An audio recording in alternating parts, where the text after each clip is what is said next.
Hi everyone, thank you for coming to our breakout room and choosing this breakout room for the second session. Today we will be covering the topic of finding your voice and giving a brief guide into the world of activism. My name is Elijah Puente and I am the Doolin Division LTG. And I'm Angelina DeLul. I'm the Collegiate Division LTG. So today we're going to do a quick icebreaker, and then we're going to talk about getting involved, creating efficient presentations and debates, avoiding activist burnout, valuing progress, and then we're going to leave you with a resource page that has more information that sadly we're not going to be able to cover today, but hopefully that'll help you. It'll be a little more helpful. So for our icebreaker, we are all going to be hopping over to quizzes and taking a virtual privilege walk. If you are watching this video now and you would like to take the virtual privilege walk on your own, you can use this link and take it as a practice assignment on quizzes. And after the quizzes, we would like to give everyone an opportunity to engage in a discussion and share their takeaway, including their name, grade, and division when they introduce themselves.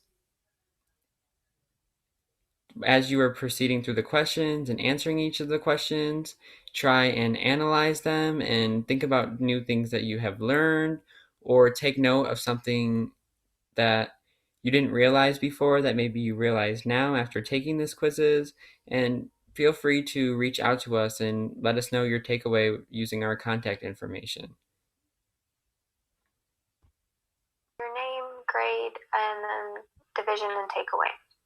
I'm Emma Maris. I'm a junior this year from Doolin Division, and the takeaway I got was I always thought I grew up with like a lot of privilege. Like I thought I was a pretty, like I thought that I had a normal life.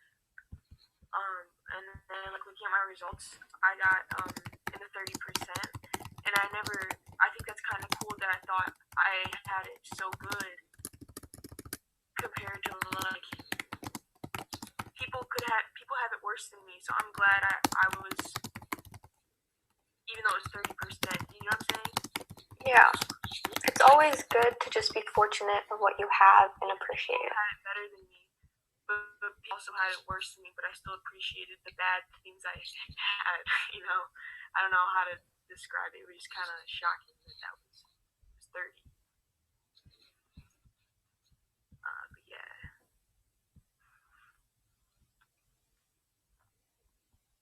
Any others? I also had a takeaway. My name is Najee Onamakome. I live in the Doolin Division, but I am Explorer LTG, Vacant Division LTG. Kind of like what Rice said earlier. He never really thought, or like how Emma said too, he never really thought he had it like bad, or like his parents were always so supportive, and my mom was extremely supportive when I was growing up. I mean, she still is. So like that is a huge privilege, even though I may not have as much privilege. My privilege is that my mom is very supportive to me.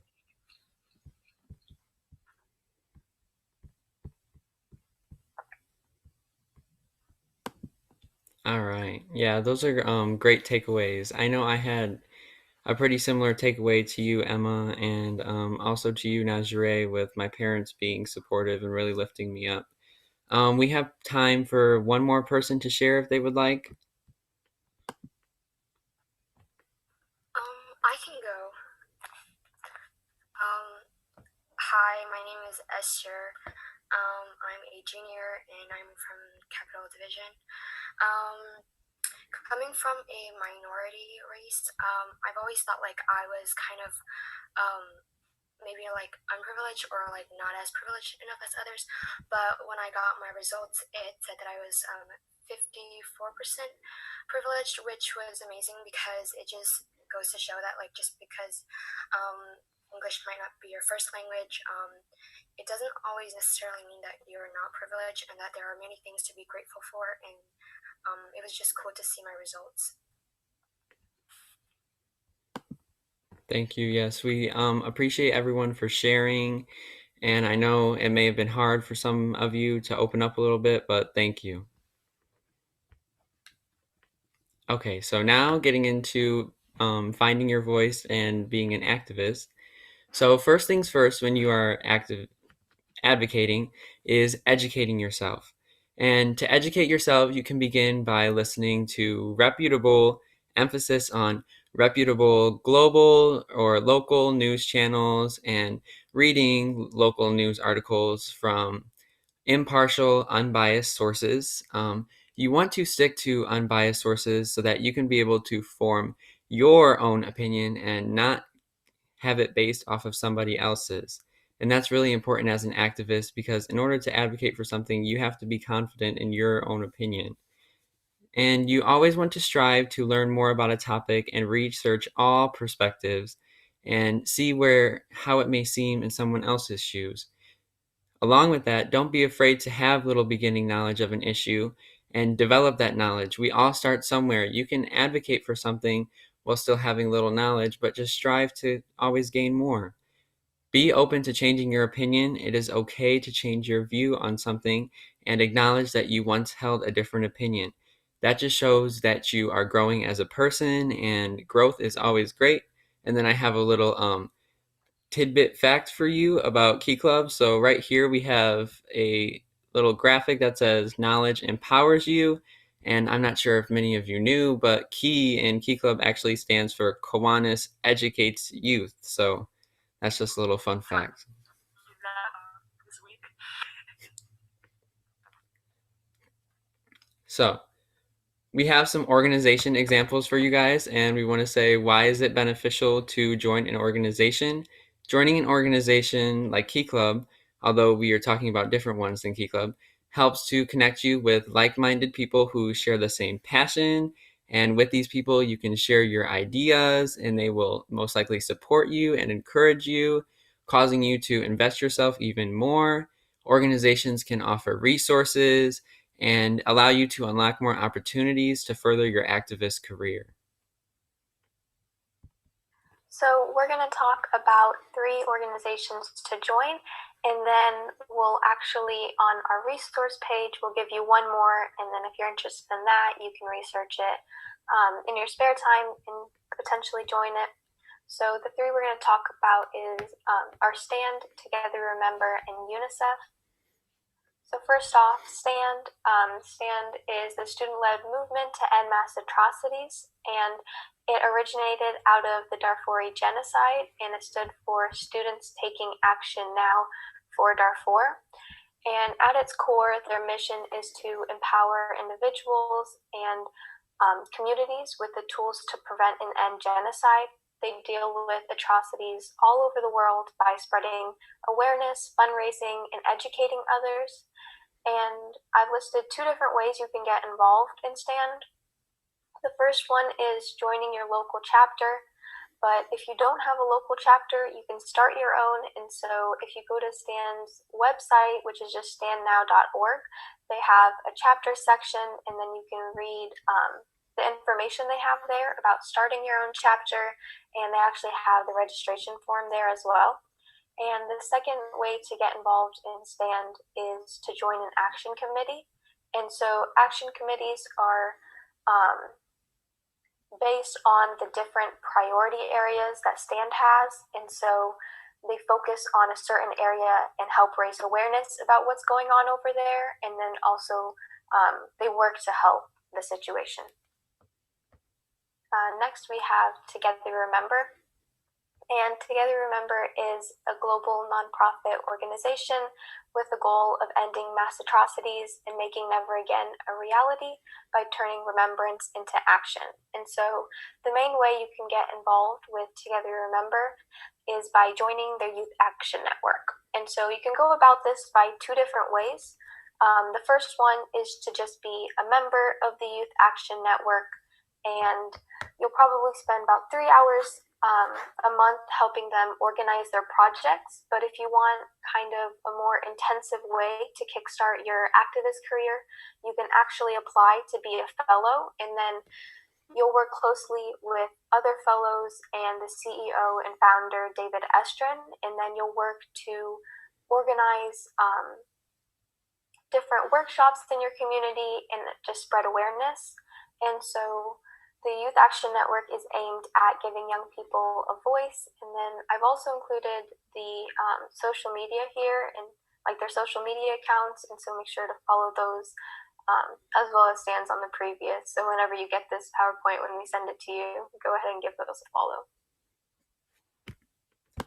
All right, so another organization that is a Key Club partner is UNICEF, and UNICEF has a youth-led program called UNICEF Unite, with a grassroots movement rooted in the belief that everyone in the United States has a vital role to play as a voice for children everywhere.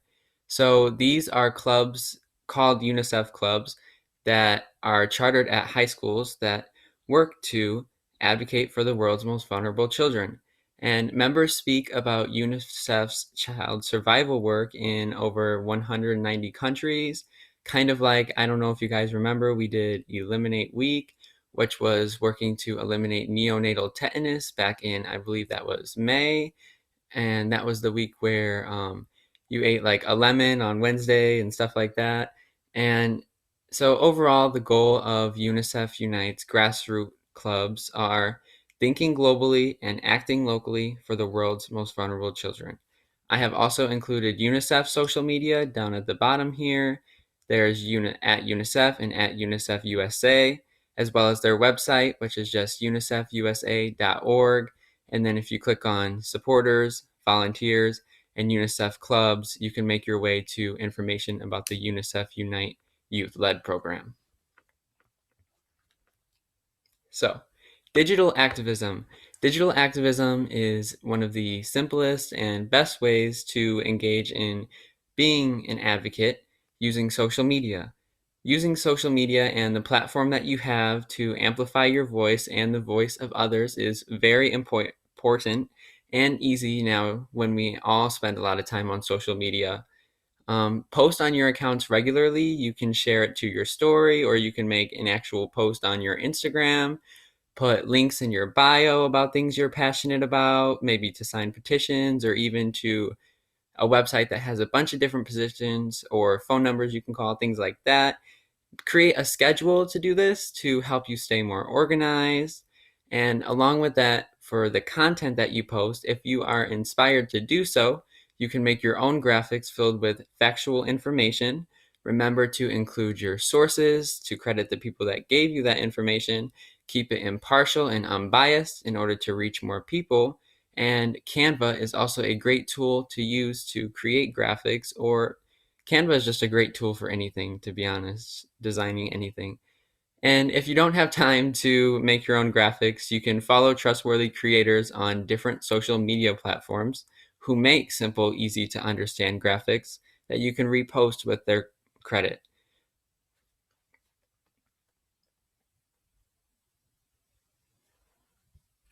Okay, sorry about that. Now we're going to talk about how to create efficient presentations. This is just a list of things that you can include if you really don't know where to start, but of course you can branch out of that and include other things. So the first thing is a table of contents, so your audience has an idea of what you'll be addressing. This just keeps things organized, and it's just helpful for your audience so they know what you're going to be talking about. The next thing is a background section, because if they're listening to your presentation, more likely than not, they're not very knowledgeable and they want to be knowledgeable about this. And so this background section just gives them an idea about the history of your conflict or topic. The next thing is a timeline that is updated with past and current circumstances. And so you want to tell your audience what events led up to what is happening now with whatever you're talking about, just so they have the full idea of what's going on.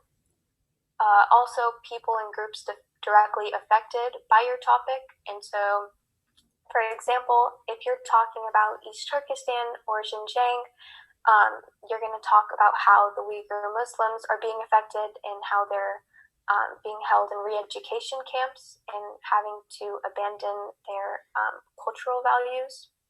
And then you're also going to talk about how other nations react to the situation. Are they helping? Are they kind of just watching as this situation grows?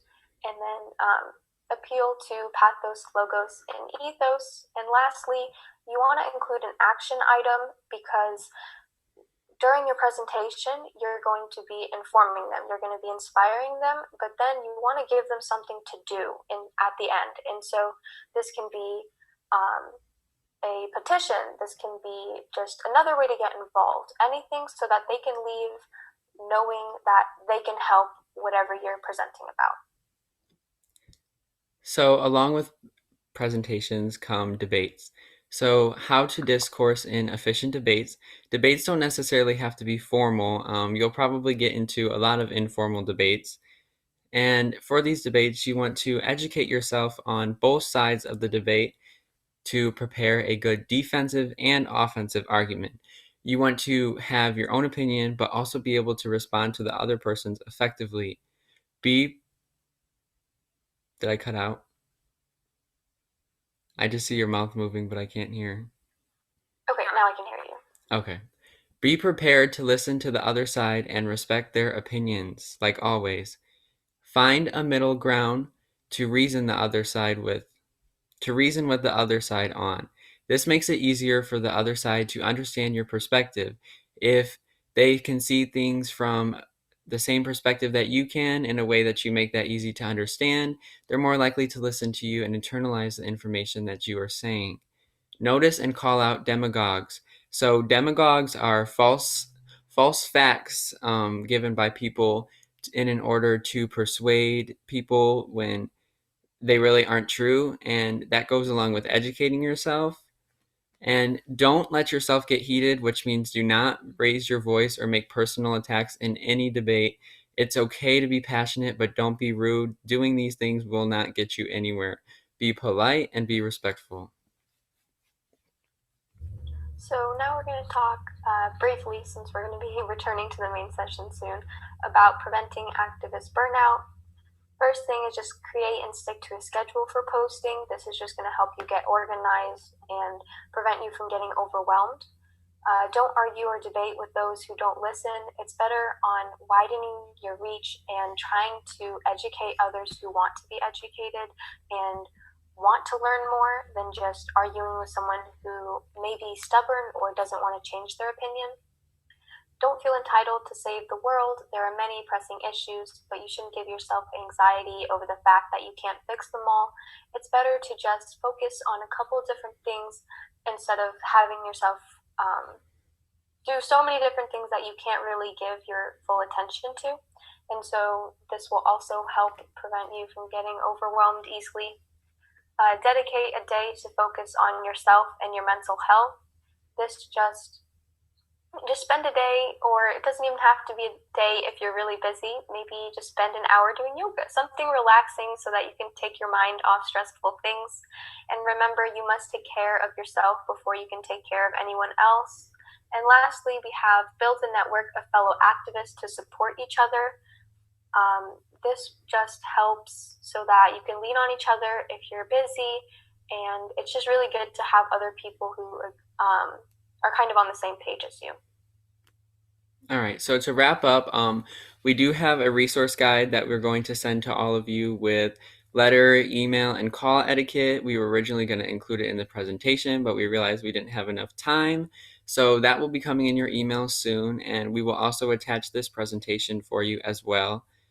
On the next slide, you will see our contact information. Before I get into this slide, I just want to say we will not have time for questions today. If you do have any questions, feel free to reach out to me or Angelina at any time. You can reach out to us through text message, email, Instagram, whatever you'd like. But to wrap up, focusing on the big picture. Any progress is progress. Things will happen little by little. You can't change the world overnight, but you're going to make progress and you're making movements and waves in the ocean. People may get annoyed and frustrated by you, but do not let others' judgment bring you down. If you're passionate about something, keep pushing for it, keep advocating for it. Recognize and be proud of your achievements. Don't be afraid to get out of your comfort zone. Activism can be tired, but keep persevering. Slowly but surely, you will bloom into a distinguished activist. Here's our contact information that will also be on the resource page. And then you've got this, you can do it, you just have to believe in yourself.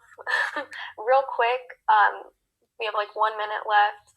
This is the resource page. It has